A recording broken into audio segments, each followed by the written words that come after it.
This is Dr. Ben Weitz with the Rational Wellness Podcast, bringing you the cutting-edge information on health and nutrition from the latest scientific research and by interviewing the top experts in the field. Please subscribe to the Rational Wellness Podcast on iTunes and YouTube, and sign up for my free ebook on my website by going to drweitz.com. Let's get started on your road to better health. Hey, Rational Wellness Podcasters. Thank you so much for joining me again today. For those of you who enjoy listening to the Rational Wellness Podcast, please give us a ratings and review. That way more people can find out about the Rational Wellness Podcast. Also, check out the YouTube page where we have videos that are not included in the podcast. Our topic for today, is ketogenic diet with Dr. Josh Axe.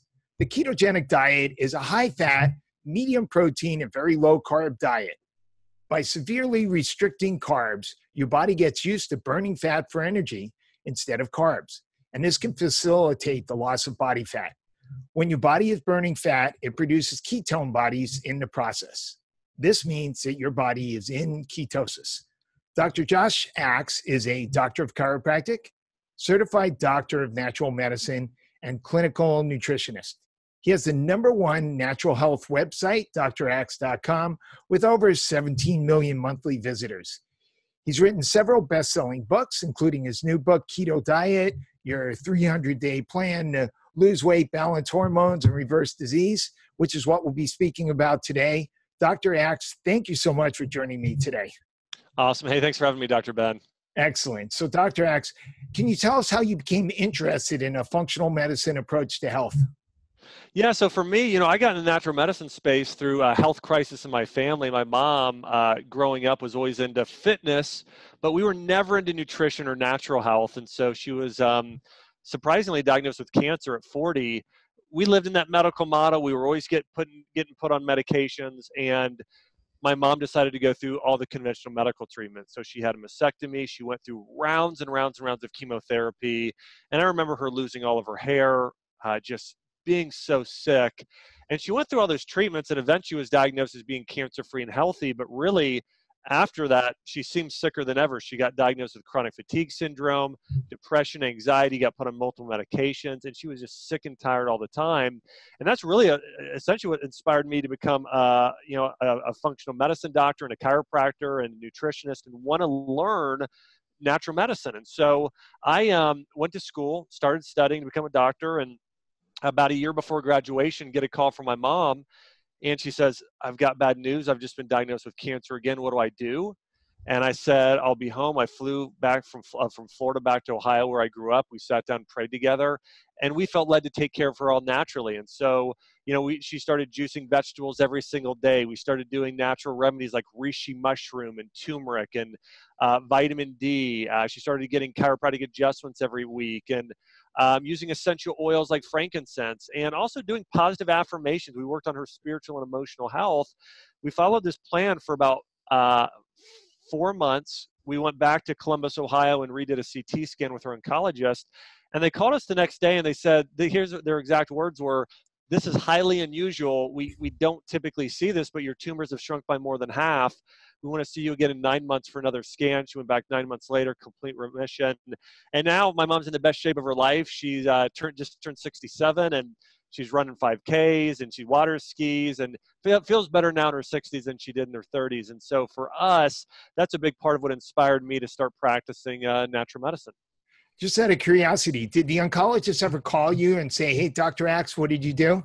No, of course not. On that call, they kind of said, "What have you been doing?" And their long-winded response was, what it was. And at the time, I really thought about it deeply. Yeah, exactly. Another thing that my mom was doing at the time, though, diet-wise, all the vegetables she did were green vegetable juices. She was sort of doing a form of the keto diet. We removed all sugar, all grains from her diet. Her only source of carbohydrates was she was doing about a half a cup to a cup of blueberries a day, some beets and carrots, and that was really it in terms of carbohydrates. And so, that was another thing that we felt like was pretty important as part of her treatment plan. Great. So what are some of the primary benefits to following a ketogenic diet? Yeah, so the keto diet, big benefit there is balancing insulin. And most people, of all the macronutrients we overconsume, sugar and carbohydrates are the most. We know different organ systems have to deal with different macronutrients. And so, your kidney and your stomach, and to a degree your liver, have to do with protein digestion. We know that fat digestion is primarily your liver gallbladder, but your pancreas, in a big way, is responsible for carbohydrate digestion. And so for that, most of our pancreases are just worn out. So when you can balance insulin, when people think of insulin, they tend to just jump to diabetes and think that's what it does, or if it's imbalanced, that's the disease it causes. The truth is, research today is showing insulin imbalance causes severe inflammation. It causes PCOS, that's polycystic ovary syndrome. In fact, Alzheimer's disease is called type 3 diabetes because of insulin issues. And so, and then most hormonal issues, whether it be cortisol or progesterone or estrogen or testosterone, those hormones a lot of times are at certain levels because of where insulin is at. And so again, I think it's really critical that we keep insulin balanced. But again, the benefits can be especially neurological and brain health. It can be big for that. Digestive health, certain types of hormonal health, especially PCOS and fertility, and weight loss, of course. Probably of all the things, probably it's most well known for its ability to help people lose weight and fight diabetes. Yeah, I just did an interview with Dr. Bob Roundtree, and he was talking about fatty liver disease, which is also related to insulin sensitivity. And that's a tsunami of problems that's coming down the pipe that is going to be the leading cause of liver transplant. Yeah, absolutely. So again, as you can see, insulin resistance is a huge, and most people don't think, unless they have diabetes, they think, oh, I don't have insulin resistance. Most people are sitting in that sort of syndrome X, that level of not full-blown diabetes, but most people, if they're carrying an extra 20 pounds of body fat, especially, there's a great chance that they've got insulin issues. Absolutely. So what are the main components of a ketogenic diet? So a keto diet, now here's the other thing too. There's a right way and a wrong way to do keto, okay? So keto tends to be about 70% fat, 20 to 25% protein, and about 5% carbohydrates. That gets your body into a state of ketosis where your body starts burning fat for energy because it doesn't have carbs to burn for energy. And the other thing important to note about keto is that it was created by Johns Hopkins medical researchers to fight epilepsy and to mimic fasting. So think about it like that. The keto diet, for me, by the way, the keto diet is not a lifetime diet. The keto diet is a long-term fast or cleanse. That's why most of the time it can be done for 30 days or up to 90 days. Most people, unless somebody has maybe MS or Alzheimer's or certain forms of cancer, those people may do it for longer periods, or severe obesity. But for most people, if somebody's looking to lose 20 pounds or somebody's looking to get rid of diabetes, for most of those people, the keto diet should be done 30 to 90 days and then transitioning into just generally adding some good, healthy carbohydrates back in. But it's really meant to be like a long-term fast or cleanse. But the key is your body's getting into ketosis where your body breaks down body fat. That body fat is turned into ketones, which then your brain and other parts of your body can use as fuel. Yeah, from what I've seen, it's not easy to get into ketosis. No, it does take typically 4 to 6 days for a lot of people to get in. There are secrets and ways I cover in my book, Keto Diet, some ways to get into ketosis faster, such as using certain types of healthy caffeine like matcha green tea, using adaptogenic herbs, keeping stress levels low, keeping those cortisol levels low, taking exogenous ketone supplements, taking other herbs that support thermogenesis like ginger and cayenne. So there are ways to get into ketosis faster, but it does take at least 4 days for most people, if not 6 days, to get into that state. Yeah, I think if your cortisol levels go up because you're stressed, that'll cause your body to produce more sugar from protein. Yes, absolutely. That's a huge deal. And those are the people that I see that don't do well on the keto diet are the people that have they at the same time they're keeping their stress hormones are very, very high. And because I had somebody ask, is the keto diet good for people with thyroid disease, like hypothyroidism? The answer is it depends. For the people that are able to, with the diet, keep those stress hormones low, yes, those people will do well on keto if they have thyroid disease. But if somebody has thyroid or adrenal fatigue and they're doing keto and they keep stressing out that entire time, they're just going to create more problems for themselves. So do you have people actually count a specific number of grams of carbs? I saw in your book you said 5%, but that's kind of hard to figure. How do they determine how many carbs they should be on? Yeah, I have most people do 30 grams or less a day. Some people, if they're athletes, can do 50 grams or less a day. But it tends to be, I've never been one into counting the calories. It's more eat these foods, and eat some of them liberally. Eat your avocados liberally, eat your coconut liberally. So that tends to be how more I have had patients do it in the past. I found that, hey, you add an extra stress on weighing everything, measuring everything, journaling everything. Some people want that. 20% of people may like to do it that way, but 80% of people, they just want to know what foods can I eat and not eat. Or I tell people, don't eat carbs. You can have one serving of carbs a day, less than 30 grams, and it's either blueberries, beets, or carrots. Outside of that, just don't eat any carbohydrate-rich foods. And basically carbohydrates are grains, legumes, most fruits, and the starchier vegetables, right?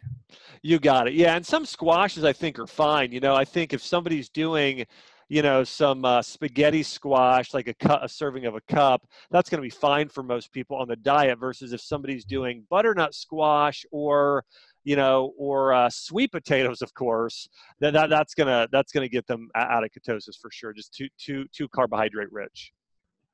I've really been enjoying this discussion, but I'd like to pause for a minute to tell you about our sponsor for this podcast. I'm proud that this episode of the Rational Wellness Podcast is sponsored by Integrative Therapeutics, which is one of the few lines of professional products that I use in my office. Integrative Therapeutics is a top-tier manufacturer of clinician-designed, cutting-edge nutritional products with therapeutic dosages of scientifically proven ingredients to help our patients prevent chronic diseases and feel better naturally. Integrative Therapeutics is also the founding sponsor of TAP Integrative. This is a great resource for education for practitioners. I'm a subscriber to TAP Integrative. There's videos, there's lots of great information constantly being updated and improved upon by Dr. Lee Salschuler, who runs it. One of the things I really enjoy about TAP Integrative is that it includes a service that provides you with full copies of journal articles, and it's included in the yearly annual fee. And if you use the discount code Weitz, WEITZ, you'll be able to subscribe for only $99 for the year. And now, back to our discussion. How important is it to exercise while you're following a ketogenic diet? It's not. It's really not important. I mean, people may expect me to say it's very important. Listen, I believe everybody should be moving, okay? Everybody's healthy or doing some form of exercise, whether it be high-intensity interval training or yoga or Pilates or bar or weightlifting or cardio, whatever it is. But what I encourage people to do is just move 20 minutes a day. If that's walking, that's fine. But what I tell my keto people I care for is, hey, just move 20 minutes a day. But I think people could lose lots of weight if that's their goal, or balance their blood glucose levels and insulin levels very easily, even if they aren't exercising, if they're doing keto the right way. But doesn't exercise make it easier to get into ketosis?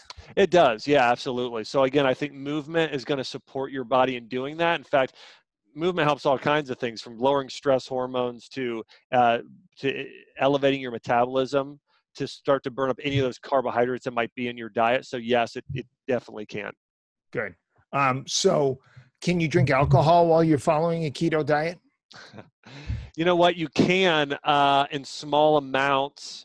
And it depends on the type of alcohol. Beer, absolutely not. Maybe some dry farmed red wine, probably, one glass or less a few times a week. Now what if the glass is about this big and you fill it to the top? Right. So we can say, I think have you seen some of the sizes of I have. So we'll say 3.5 ounces or less. Yeah, there you go. Okay. So what are some of the biggest problems people have trying to follow a keto diet? Well, one, knowing what, let me say this. I think one of the things people have to know too, and I alluded to this earlier, there's a right and wrong way to do keto. I was on Instagram and I saw somebody post or maybe it was Pinterest, they posted the ultimate keto recipe. And they said, you take conventional shredded cheese, you fry it in butter, put bacon in the middle, and then you fry another shell on top and you have a keto quesadilla. That's not healthy on any diet. Right. It's pure conventional beef and butter. That's not good versus Right. eat real healthy fats, eat avocados, eat coconut, eat tahini, eat almond butter, eat grass-fed butter, do ghee, eat Can you olives. fit some hummus in there? Yeah, I think a little bit of hummus is fine. People do fine if they're just eating that with their vegetables. But I think that's the big thing to know is that you got to get a lot of these sources of healthy fat in your diet, and that's what's important. So knowing, and in my book Keto Diet, I go through a 30-day meal plan of what a keto breakfast looks like, keto lunch, keto dinner, keto desserts, keto snacks. And so we have all those recipes in the book as well. But I think if you have the recipes in the 30-day meal plan like I have in my book, it's actually, I don't think it's that difficult to follow then. Yeah, no, I appreciate the fact that you emphasize the importance of doing it a healthy way with avocados and vegetables, because that's one of the things that really turned me off to the whole idea of the Atkins diet, which was kind of the progenitor of the keto diet, which people are eating bacon and cheese and all this, unhealthy food. And it was like, okay, I get it. I understand how fat can be healthy, but there's just no way that eating pork bacon can be good for you. Totally agree. And it's not in any setting. So will a keto diet be detrimental to your microbiota? Yeah, so the answer is not if you're doing keto the right way. It's important to remember certain civilizations lived on keto. Eskimos lived on a keto diet. Sometimes the Huns possibly did. I mean, we know some people lived on a keto diet.